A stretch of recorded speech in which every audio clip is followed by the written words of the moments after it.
आप सभी का स्वागत है अपने YouTube channel Ankita education plus motivation channel पे। आज मैं आप लोगों के साथ हनी ड्यू जो कि क्लास 8 बिहार बोर्ड में NCERT के अकॉर्डिंग अब ये पढ़ाई हो रहा है। तो इसका जो है मई मंथ के सिलेबस के अकॉर्डिंग यूनिट 1 का चैप्टर 2 बोल सकते हैं। यूनिट 1 का the ant and the cricket को मैं कंप्लीट ख़त्म करने वाली हूँ आप लोगों के साथ। जैसा कि चैप्टर का नाम है the ant and the cricket, नाम से ही समझ में आता है कि क्रिकेट मतलब झिंगुर के लिए और एंट चींटी के लिए इस्तेमाल किया गया है। तो देखते हैं हम लोग इस कहानी को। एसॉप्स फेबल्स लिखते हैं। एसॉप्स फेबल्स कहने का मतलब एसॉप्स के द्वारा ये फेबल्स कहने का मतलब मोरल स्टोरी के साथ ये फेबल्स जो हुआ इसका कैरेक्टर एनिमल से संबंधित होता है, इसीलिए यहाँ पे एसॉप्स फेबल लिखा गया। फेबल स्टोरी यानी कि एनिमल के कैरेक्टर से संबंधित मोरल स्टोरी होता है। तो शुरू करते हैं। यह कहानी बहुत ही इंटरेस्टिंग है जो कि सिर्फ और सिर्फ छोटे बच्चों के लिए नहीं, बड़े बच्चों के साथ हम लोगों के लिए भी बहुत ही महत्वपूर्ण है, क्योंकि हम लोगों के जीवन में भी यह स्टोरी बहुत ही बदलाव ला सकता है अगर हम इस स्टोरी को बहुत अच्छे से समझे तो। शुरुआत है कि a fable is a story often with animal as a characters that conveys a moral. This poem about an ant and a cricket contains an idea for far-reaching significance, which is as true of a four-legged cricket as of a two-legged one. Surely you have seen a cricket that has two legs. कहने का मतलब यह fable story जिसका character animal से related होता है, जो कि मॉरल मतलब नैतिकता से संबंधित होता है, यह इसका आइडिया फार रीचिंग सिग्निफिकेंस यानी फ्यूचर से संबंधित होता है, जो कि यहाँ पे लिखा तो गया है फोर लेग्ड यानी कि इंसेक्ट से संबंधित जिसको चार लेग्ड होता है या एनिमल्स चार लेग्ड, लेकिन ये रियल लाइफ में अगर हम रियलाइज करें तो टू लेग्ड वन यानी कि ह्यूमन के लाइफ के लिए भी बहुत ही इंपॉर्टेंट होता है। ये एक इमेजनरी है, ऐसा सही मायने में थोड़ी है कि एक क्रिकेट है एक एंट बात कर सकती है, नहीं, लेकिन उसको इमेज करके लिखा गया है ताकि हम ह्यूमन लाइफ पे असर हो और हम उस चीज़ को बेहतर समझें और हम अपने जीवन में इस मॉरल स्टोरी को उतारें। तो शुरू करते हैं।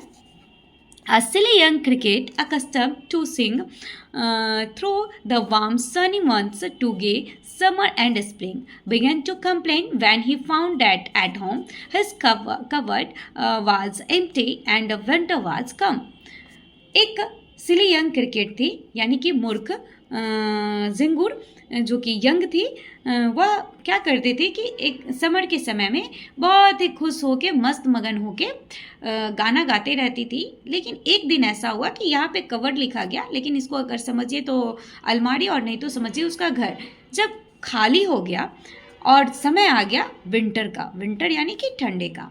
Not a crumb to be found on the snow-covered ground, not flower could he see, not a leaf on tree. Oh, what will become? Say the cricket of me.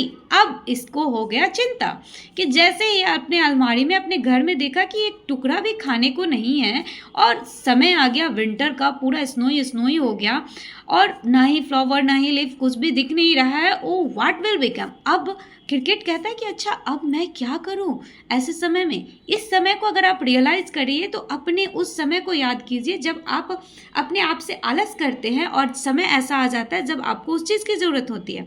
और अगर बच्चों को कहे तो बच्चों को एग्ज़ाम से संबंधित रियलाइज़ करने के लिए कहिए, या आप खुद भी रियलाइज़ कीजिए जब आपका समय रहा होगा कि एग्ज़ाम के टाइम पे हम लोग क्या करते हैं, मतलब एग्ज़ाम से पहले कि मस्त अपना मगन रहते हैं, और लेकिन जब एग्ज़ाम आता है तो भगवान को भी कहते हैं ओ भगवान हमको पास करवा दीजिए, हम आपको एक नारियल चढ़ाएंगे, ये करेंगे वो करेंगे। तो इस तरह का सिचुएशन यहाँ पे इस चीज़ के द्वारा क्रिएट हो रहा है जिसे आप अपने लाइफ को समझ सकते हैं। और आगे देखिए। At last by starvation and a famine made वॉल, all dripping with wet and all trembling with cold, away he set off to a miserly ant to see if to keep him alive he would grant. अब उसके घर में उसके जगह पे आ गया भूखमरी अकाल, और ऐसा समय हो गया कि वह मतलब बाहर निकल रहा है तो पूरा का पूरा भीग जा रहा है। तो वह सोचता है कि अब मैं क्या करूं, तो उसका दिमाग काम करता है कि अब मैं उस एंट के पास जाता हूँ। मिजरली एंट कहने का मतलब कंजूस, जिसके पास है सब कुछ लेकिन देगी नहीं। अब समय ऐसा होता है ना जब हमें दोस्तों की हेल्प की ज़रूरत होती है और उसके पास होगा सब कुछ लेकिन वो हमारा हेल्प नहीं करेंगे। क्योंकि हम तो खुद आलस में अपना जीवन गुजार लिए, तो क्यों हमारा कोई हेल्प करे भाई। और अगर समय समय पे सब हमारा हेल्प ही कर देंगे तो फिर हमारा भी दिमाग नहीं खुलेगा और हम भी अपने जीवन में कार्यरत नहीं होंगे। तो आगे देखिए, to see if to keep him alive he would grant him shelter from rain and a mouthful of a grain. He wished only to borrow. He would repay it tomorrow. If not, he must die of starvation and sorrow. अब वह कहती है कि मैं उसके पास जाता हूँ, और मतलब ऐसा समय हो गया था कि उसके पास रहने के लिए घर नहीं था, वो पूरा भीगे जा रहा था, खाने के लिए भोजन नहीं था। तो वह कहा कि मैं जाऊँगा उसके पास और क्या करूँगा, उसे विश करूँगा, उससे प्रार्थना करूँगा कि भाई तुम मुझे कुछ खाने के लिए दे दो, ताकि मुझे खाने के लिए उधार दे दो, ताकि कल के डेट में जब मैं आगे के दिन में तुम्हें क्या करूँगा, वो रीपे करूँगा, उसे चुका दूँगा। अगर ऐसा नहीं हुआ तो इस स्टार्वेशन यानी कि भूखमरी और इस दुख के वजह से मैं पक्का मर जाऊँगा, अवश्य ही मर जाऊँगा। एंट साहिबा के पास वो पहुँचे और एंट साहिबा से बातचीत होना शुरू हुआ। तो देखिए अब एंट साहिबा क्या कहती हैं। Says the ant to the cricket, I am your servant and friend. वह कहते हैं कि भाई मैं तुम्हारा एक नेवर, कलीग समझिए या पड़ोसी और दोस्त तो हूँ, but we ant never borrow and borrow we ants never lend. न ही मैं उधार देता हूँ और न ही मैं उधार लेता हूँ। But tell me, dear cricket, did you lay nothing by when the weather was warm? Quoth the cricket not. तो वह कहते हैं कि डियर क्रिकेट, मतलब जब भी कुछ ऐसा होता है, जैसे एग्ज़ाम का ही समय था, इतना दिन समय मिला फॉर्म भरने के बाद, तो हमारे मन में होता है कि पता नहीं ये बंदा इतना दिन से क्या कर रहा था, जो अभी अटेंडम में हमसे नोट मांगने आया, उस वक्त मुझसे हेल्प मांगने नहीं आया। तो वैसे ही चींटी के दिमाग में क्वेश्चन उठता है कि अच्छा एक बात बताओ कि उतना दिन जब समय अच्छा था, जब मतलब तुम कुछ कर सकते थे, तो क्यों नहीं तुम अपने लिए भोजन एकत्रित किए। तो यहाँ पे इसका मतलब है, देख सकते हैं ओल्ड इंग्लिश के अकॉर्डिंग कि सेड मतलब कहता है कि द क्रिकेट नहीं, मैं कुछ नहीं बचाया हूँ। My heart was so light, मेरा हार्ट जो है वो बहुत ही मस्त था। That I sang day and night for all nature looked gay. You sang sir you say go then says the ant and the dance the winter way. अब situation वैसा हो गया कि एग्जाम खत्म होता है तो हम लोग क्या करते हैं कि मस्त मगन खेलेंगे कूदेंगे, और कुछ अच्छे बच्चे होते हैं जो अपना मस्त मगन होने के साथ साथ कुछ समय पढ़ाई में भी लगाते हैं ताकि उनको आने वाले समय में दिक्कत ना हो। तो ये बिल्कुल लाइन इस पे बैठ सकता है, मैं तो मस्त मगन उड़ती फिरूँ खेलती चलूँ घूमते चलूँ वाला बात है। तो वो कहता है कि नहीं, उस समय मैं इतना ज़्यादा खुश था, इतना ज़्यादा मस्त था कि सुबह शाम रात दिन बस मस्त होके गाना गाता था और नेचर में एंजॉय करता था।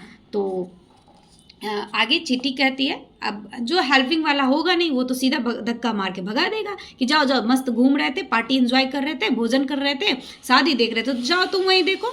तो वो go then says the ant and dance the winter away. तो वह कहता है ठीक है भाई, निकलो निकलो निकलो तुम यहाँ से, जैसे तुम समर में मस्त घूम रहे थे, फिर रहे थे, डांस कर रहे थे, जाओ जाओ अभी भी करो।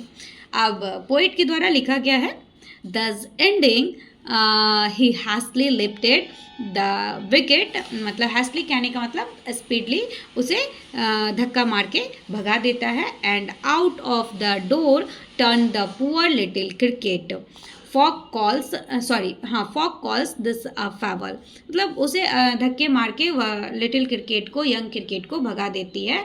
और यह जो स्टोरी है वह फेवल है। फेवल का मतलब मैं पहले ही समझा चुकी हूँ। I will warrant it true, और मैं निश्चित रूप से कह सकता हूँ कि यह जो है सही है। सम क्रिकेट है 4 लेग, मतलब क्रिकेट है, इंसेक्ट है, या जो भी है जिनके पास 4 लेग हैं, उनके लाइफ के स्टोरी को जोड़ा गया। और यह कहीं ना कहीं सम हैव टू कहने का मतलब ह्यूमन लाइफ, और कहीं ना कहीं यह सही मायने में ह्यूमन लाइफ पे भी अप्लाई होता है। सो आप इस स्टोरी के अकॉर्डिंग आप ये समझ सकते हैं कि आप अपने जीवन में जो आपका समय है, जैसे कि चींटी जो समय था अपने लिए काम करते गई तो आज वो आराम कर रही थी, और ये मस्त घूम रहा था, मगन था, तो ये क्या है, आज परेशान है। तो इसी तरह आप अपने जीवन में समय रहते हुए जो भी काम है, एग्ज़ाम है या जो भी चीज़ है, उस चीज़ के लिए प्रिपेयर हो और उस काम को अपने एंजॉय वाले समय के साथ थोड़ा बहुत करते करते करते करते आगे की ओर बढ़े, तो आप अपने जीवन में खुश और मस्त रहेंगे आगे आने वाले समय में। नहीं तो आप इसे क्रिकेट की तरह से क्या रहेंगे, परेशान रहेंगे। तो यह मोरल स्टोरी हमें अपने जीवन में बहुत कुछ सिखाता है। आप भी अपने जीवन में इस चीज़ को उतारें और समझें, आलस्य को, अपने एंजॉय को त्यागे, एंजॉय करें, लेकिन बस उतना ही करें जो लिमिट में हो, जिसके द्वारा आपको कल हानि ना पहुंचे। तो आज के लिए इतना ही, और आप बताएं कि यह स्टोरी आपको कैसी लगी, और इससे संबंधित जो वर्ड है वो भी मैं आपके साथ शेयर कर रही हूँ। देख सकते हैं ये सारा वर्ड मीनिंग जो उससे संबंधित है, जो कि आपके लिए बहुत ही हेल्पफुल है। आप इसे अपने कॉपी में नोट डाउन करके और फिर पढ़ने के वक्त आपको बहुत ही हेल्प करेगा। और आज के लिए इतना ही, और वीडियो हेल्पफुल हो तो please like, comment, share, subscribe करें, और साथ में इस मॉरल स्टोरी को अपने जीवन में ज़रूर उतारें। फिर मिलते हैं अगले वीडियो में। और इसमें कुछ और बदलाव की आवश्यकता हो तो आप नीचे कमेंट बॉक्स में कमेंट कर सकते हैं। फिर मिलते हैं अगले वीडियो में। Bye bye.